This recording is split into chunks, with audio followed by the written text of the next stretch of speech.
Hindi mapigil ni Richard ang kaba habang kumakatok na sa Unit 6. Nasabi na lang niya sa sarili na kung siya ay muling pagsasampalin ng dalaga, yun ay buong puso niyang tatanggapin. Bumukas ang pinto at sumungaw si Julia. Hindi nakaira pero lalong hindi nakangiti si Julia. Ang pisngi ni Richard ay inihanda na ng binata. Si Rebecca nasa kotse ba? Seryosong tanong ng dalaga. Umiling si Richard. Wala, kakausapin ka na lang daw mamaya sa phone kapag nasa opisina na siya. Nabuhay na naman ang galit sa dibdib ni Julia para sa may edad na lover. Talaga yatang hindi na siya gaanong mahalaga rito. Naisip ng dalaga. Kinuha ni Julia ang mga school things na nasa sopa at saka lumabas na ng Unit 6. Ikinandado yun ni Richard at sumunod na sa dalaga hanggang sa naghihintay na kotse. Kahit paano ay nagpapasalamat siyang hindi siya tiniraya ni Julia. Marahil ay sa kotse siya kakatkatan ito ng mura. Naisip ng binata. Kung iyon ang makapagpapalubag sa dibdib ng kanyang mahal ay kanyang tatanggapin na isaloob ni Richard. Hindi niya naiwasang isipin ang malalambot na labi ni Julia. Ang mga yun ay maluwalhati niyang nahadkan kagabi. At kay tagal pa, umabot yata ng 25 segundo tansya niya. Kay sarap ding yakapin ng babaeng kanyang pinakamamahal na isaloob pa niya. Para namang naulit ang una nilang hindi pagkakaunawaan ni Julia. Ganito rin sakay sila sa kotse at papunta sa universidad. Takda na siguro mapanis ang laway nila, naisip ni Richard. Malabong kausapin siya ni Julia na maniyang galit pa rin ito sa kanya. Naisip ni Richard ang ubas na iniwan niya sa Unit 6. Ano kaya ang ginawa rito ni Julia? Itinapong kaya o ni hindi man lang inalis sa mesitang pinagpatungan niya nito? Sana naman ay naisip ni Julia na ipamigay na lang ang ubas sa mga batang nagugutom. Sa labas ng townhouse na kinaroroonan ni Julia, ay maraming batang higit na hindi man lang yata alam ang lasa ng ubas. Malaking kasalanan sa Diyos kung ang biyaya ng lupang tulad ng ubas ay ididispatcha lamang sa basurahan. Huwag naman sana, nausal pa sa sarili ng binata. Hanggang sa makababa sa universidad ay hindi nga siya kinausap ni Julia. Naglakad itong patungo sa loob ng campus na hindi man lang siya tinapunan ng tingin.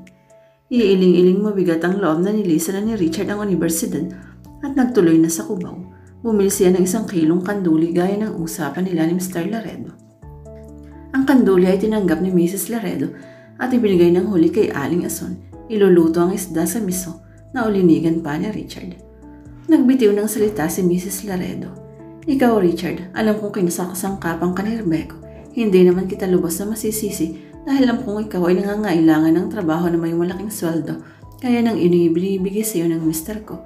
Pero tandaan mo lang, iho, baka pati ikaw ay madamay sa puot ko. Alam kong may babae sa Rebecca at ikaw pa ang tagahatid sundo. Hindi nakaimik si Richard. Ang matalim na titig ng ginang ay hindi natagalan ng kanyang mga mata. Nagbaba siya ng paningin at tahimik ng nilisan ng lugar na yun kasama si Mr. Laredo. Wala nang problema tungkol sa maid Richard.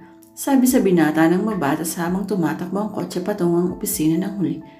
Maid mismo ng isa kong kumpare ang aking nahiram. Marami kasing maid ang kumpare kong yun, Richard. Mamayang gabi rin ay available na ang maid papunta na sa Unit 6. Walang problema kay Julia. Ako ang bahala. Ako ang may problema, mamaya, Mr. Laredo.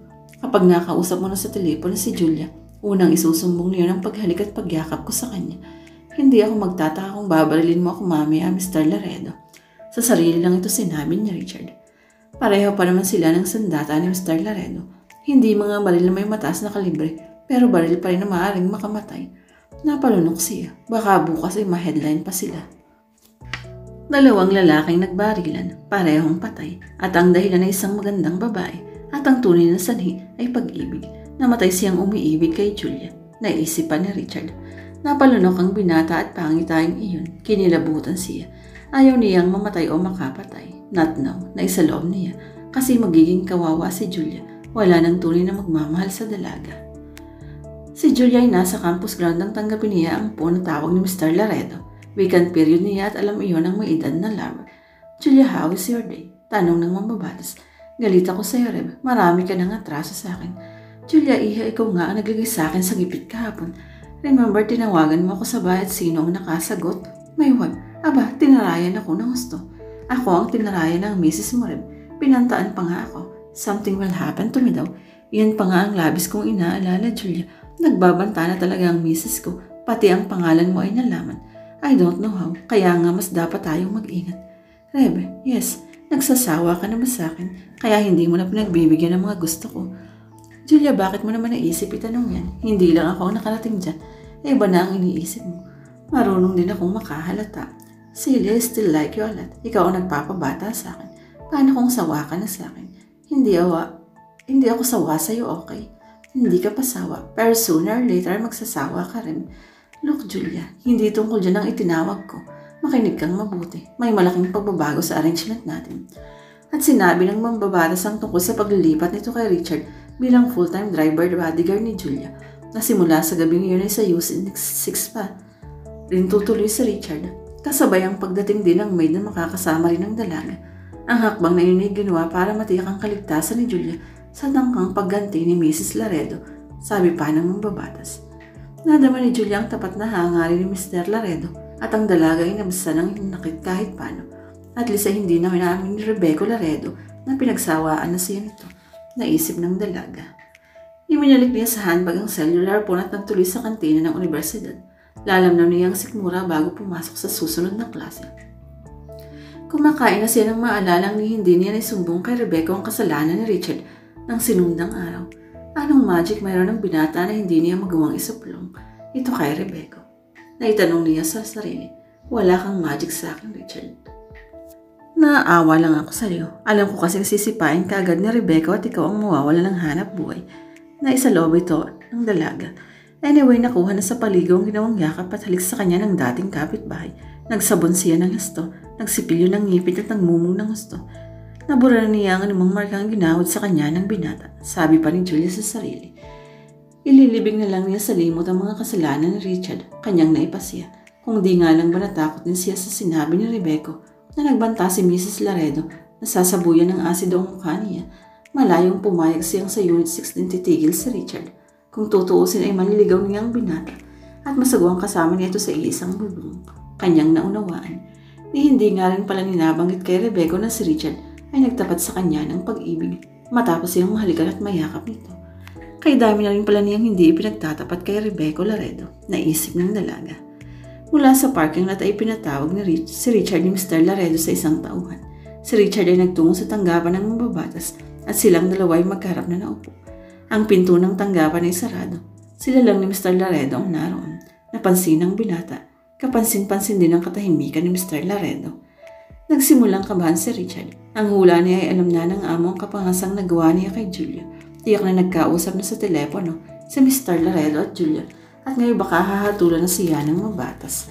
Hindi malayong barili na lamang na isaloob pa ng binata. Hindi pa naman niya nadala ang kanyang sandata. Iniwan niya sa kotse. Nanatiling nakatitig sa kanya si Mr. Laredo. Wala pa rin imik. Ang katahimikan nito ay sinasalita ng ining at buntong hininga ng may edad na lalaki. Bilang dating pulis ay may alam sa self-defense si Richard. Isang maling kilos ng apo ay sasabakin niya agad ito upang ipagtanggol ang kanyang sarili. Sa wakas ay nagsalita si Mr. Laredo. Richard, may dagdag na problema kay Julia. Muling nagtanong ang binata. Ano ang problema, sir? Nilalansi ba siya ni Mr. Laredo? Tanong Richard sa sarili. Siya ba ang tinutukoy nitong dagdag na problema kay Julia? Tingnan mo ang natanggap ko ngayon lamang. Isang nakatikplok na papel ang inabot ni Mr. Laredo kay Richard. Binasa agad ni Richard ang nasa papel.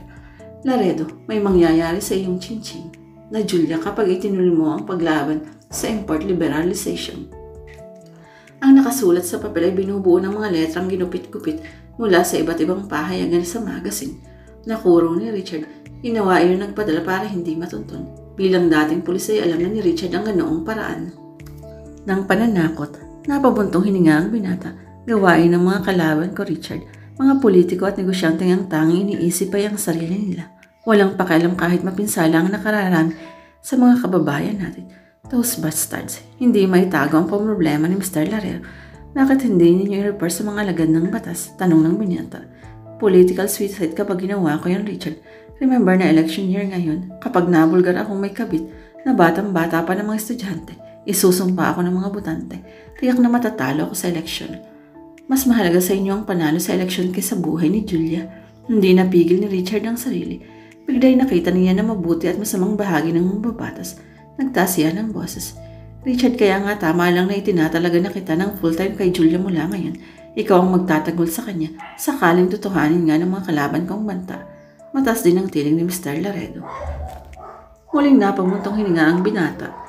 Kasalanan mo ito, Mr. Laredo. Kung bakit kasi ayaw mo pang bitawan si Julia, total ay nasabi mo na sa akin, inamin mong parang nagsasawa ka na kay Julia, na nababawasan na ang thrill niya sa buhay mo. Bitiwan mo ng mahal ko, Mr. Laredo. Pero sa sarili lang sinabi ito ng binata.